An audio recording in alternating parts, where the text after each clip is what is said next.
Hey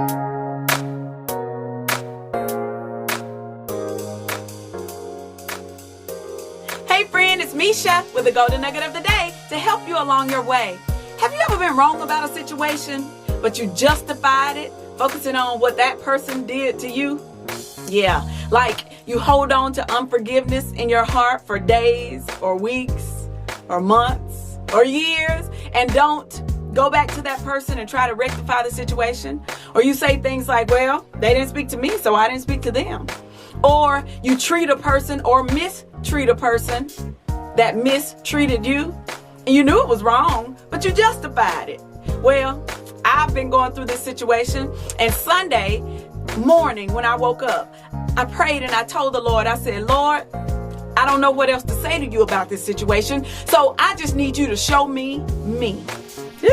And he did. So went to church Sunday. My bishop preached a message. The title of it was, There Are Levels to This. He's been teaching us about maturity, about not being childlike, about getting off of milk and dealing with the meatier things of the word or of life. He said the way you know that a person is maturing is by how they handle certain situations or challenges in their lives. When I tell you this message ripped me apart, the word cut me to and fro Sunday. And I know I'm not by myself. It cut a lot of us that were sitting there. He prayed for us afterwards.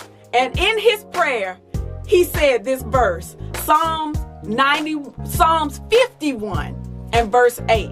While he was praying, he said, God, make us to hear joy and gladness, that the bones which thou hast broken may rejoice. Whew! In that moment, God revealed to me that word. That word just came alive to me in that moment. I have read this verse for so many years and I understand it, but it made so much sense to me during that moment. Listen, this was David talking. David stole basically Uriah the Hittite's wife, Bathsheba. He sent that man and put him on the front line of battle, had him killed just so he could get Bathsheba. The Lord sent the prophet Nathan to David to let him know what he was going to allow to happen to him because of his sins. So in the beginning of this stanza of Psalms, David is crying out to the Lord. He's saying, it is against you and you only have I sinned. David is repenting because the Lord sent Nathan to let him know he was wrong. Listen, some of the very things that we are going through, the depression, the anxiety, the sleepless nights, the crying, some of the things that we are going through, we caused it on ourselves. Listen, when sin enters the camp or when we don't do things the way God desires us to do them, it puts a wedge between us and God. It pulls us away from him. Doesn't pull God away from us because he stands there. He's going to be there for us, but it causes us to back up from God because we're wrong. But if we allow God to break our bones, we will rejoice again. The verse says, make me to hear joy and gladness. David was saying, God, I need to hear you say that you pardoned me, that you have forgiven me for this sin, God, because I repent. I'm crying out to you, God, that the bones which thou hast broken may rejoice. God has to sometimes crush our bones so that we will rejoice again. How does God break and crush our bones? Through the word. He breaks us and he crushes us. He lets us know you were wrong. You've got to repent. You've got to say, I'm sorry.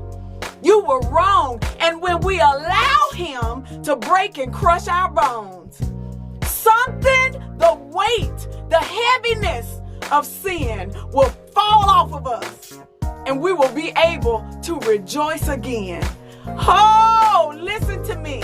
Let him break your bones so that you may rejoice again. And when it comes, it's going to hurt you now. It's going to hurt your feelings. You may have to cry. But then after the weight falls off, God will allow you to rejoice again. How do you know, Mesha? Because he's done it for me. Listen, I love y'all. Let him break your bones so that you may rejoice again. Let's talk next week.